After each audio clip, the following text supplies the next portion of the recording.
Roots with Wings kind of symbolically connects generations and their stories. You'll take the older generation, anywhere from 85 to 95-year-old World War II veterans, and pair them with high school students so that you can collaborate and collect those stories. At this particular time, we are concentrating on World War II veterans and their wives and their families and their stories and how they were affected by leaving this beautiful mountain area and being thrown into the big wide world by means of a world war, and then returning from that experience to this mountain life again. With our kids, they go in and they interview them and they collect their stories and they come back and make small iMovies about them, anywhere from 5 to 7 minutes. They do the transcriptions, they go through the storyboards, all in an effort to preserve the memories and the stories of the World War II veterans. Stories are necessary for humanity. I think what we do with stories is how we learn what to do, what not to do. Stories are how we do learn about our history that makes us resilient or not.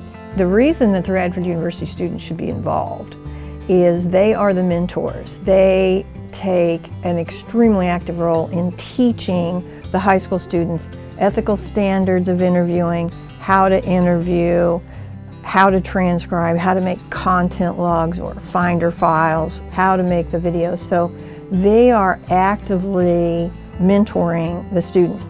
We get to teach the high schoolers skills, but besides just the skills they learn in the classroom, we get them out of the classroom and into the community where they can build networking with the community and build relationships and, learn a little bit about the community, why they preserve the history.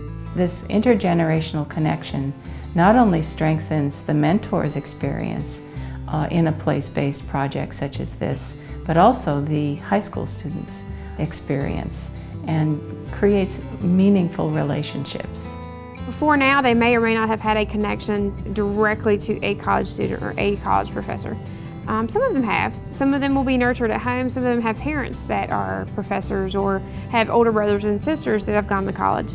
But for those that don't, just physically looking at and talking to and carrying on conversations with professors and students, I think that makes a big difference.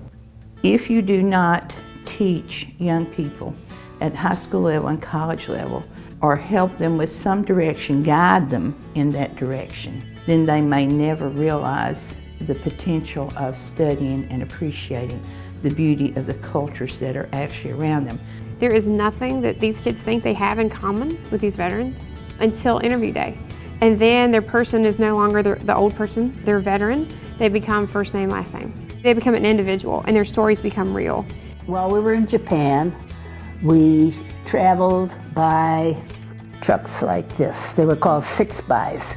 And as a matter of fact, when we got to a encampment or a camp where they didn't have a stage or anything they could use as a stage, that was our stage back there. 6 of us hopping around on the back of a truck, And they start to put themselves in that situation, gosh, they're kind of the same age I am. And wow, their life was so different. I think the biggest thing that I've gained from it is real life experience. I'm not sitting in the classroom for an hour just talking about what we should do. I'm actually out in Floyd County doing. After being a part of this project, when I'm walking around, I think, one of the students actually said this about the project as well, but when I'm walking around the street or whatever around campus, I don't think that's just another person. I start to think about their story and what they have to say, because there's so many things that people have to say that no one really cares to listen to, or people nowadays don't have the time, or they think they don't have the time to listen to, and I'd like to make the time to go around and collect those stories. I have said this to people before. I do not want to pick up a book someday that lists Floyd and Willis and Czech and Indian Valley and Elm Ridge and all of these places as a lost community. I don't want the beauty of this culture to be lost.